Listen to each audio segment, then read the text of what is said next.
بسم اللہ الرحمن الرحیم۔ گستاخی رسالت صلی اللہ علیہ وسلم کا اصل علاج۔ حضور رسول اکرم صلی اللہ علیہ وسلم کی ذات اقدس کے خلاف دریدہ دہنی ایک ایسی ننگ انسانیت گستاخی بلکہ شرف و احترام آدمیت کے خلاف جرم ہے جسے ہم عالم تصور میں بھی برداشت نہیں کر سکتے، لیکن ان باتوں کا سدباب ہمارے اور آپ کے جذبات سے نہیں ہو سکتا۔ اس کے لیے ضروری ہے کہ علامات مرض کے بجائے علت مرض کی تشخیص کی جائے، اس کے بعد اس کا علاج۔ سوال یہ ہے کہ نبی اکرم صلی اللہ علیہ وسلم کی ذات گرامی کے خلاف جو کچھ لکھا جاتا ہے اس کا ماخذ کیا ہوتا ہے؟ یعنی کیا یہ لوگ اس قسم کے قصے یوں ہی از خود وضع کر کے شائع کر دیتے ہیں یا انہیں کہیں سے لیا جاتا ہے؟ یورپ کے مستشرقین کی کتابوں میں اس قسم کی لغویات سے بھری پڑی ہیں، لیکن سوال پھر یہی پیدا ہوتا ہے کہ انہوں نے ان لغویات کو از خود وضع کیا ہے یا کہیں سے نقل کیا ہے۔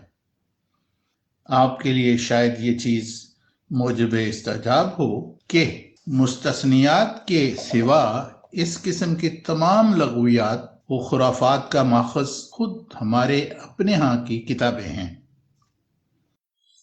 اور وہ کتابیں بھی بازاری قصے کہانیاں نہیں ہیں، بلکہ وہ کتابیں جنہیں ہم 1000 برس سے سر پر اٹھائے سینوں سے لگائے پھر رہے ہیں، یعنی ہمارے ہاں کی احادیث و تفاسیر کی کتابیں۔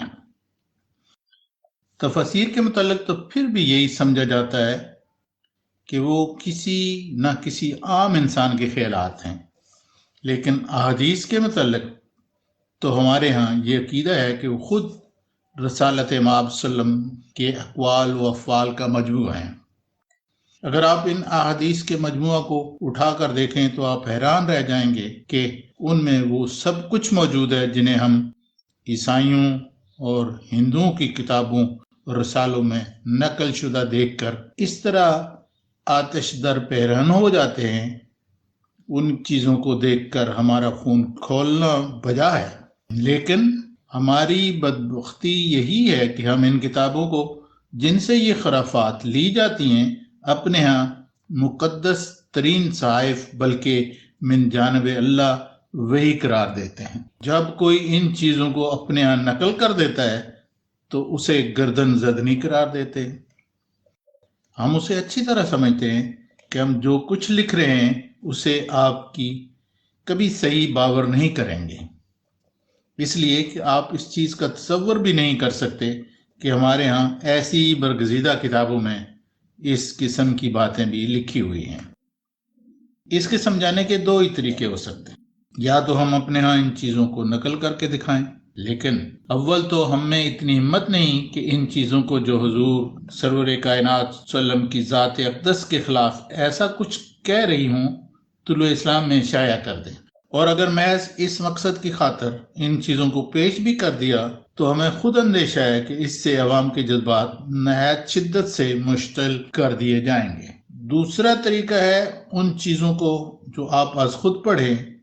ہم آپ سے یہ التماس کرتے ہیں کہ آپ صرف ایک بخاری شریفی کو لیں جسے اصحل کتاب بعد کتاب اللہ کہہ کر پیش کرتے ہیں، پھر دیکھیں کہ اس میں رسول اللہ صلی اللہ علیہ وسلم کی شان کے خلاف کیا کچھ لکھا ہے۔ اس کے بعد آپ خود اندازہ فرما لیں کہ دیگر کتب حدیث و تفاسیر میں کیا کیا کچھ نہیں ہوگا۔ لہذا اس مرض کا علاج چور کے بجائے چور کی ماں کو مارنا ہے۔